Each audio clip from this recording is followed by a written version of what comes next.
हां बोल गं. काय उद्या उपवास आहे? हो गं, मला पण माहीत आहे उद्या उपवास आहे ते. हां, तू काय बनवणार आहे उपवासाला? साबुदाणा वडा, भगर, उसळ, थालीपीठ, पुऱ्या, चिप्स, लायलोन, चकली, गुलाबजाम आणि भगरीची भाकर.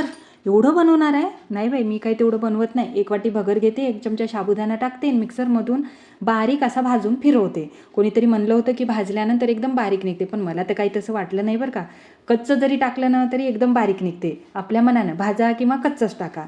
आता भाजल्यामुळं काय झालं, माझं पीठ अर्धीच वाटी झालं आणि खूप सारं जाडसर असं निघालं.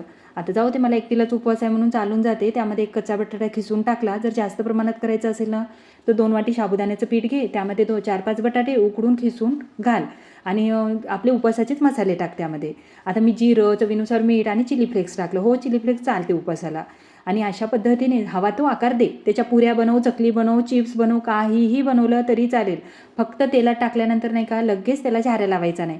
थोडा वेळ होऊ द्यायचं, उलटपुलट करायचं, बारीक ते मीडियम गॅसवर सोनेरी कलर येईपर्यंत तळून घ्यायचं.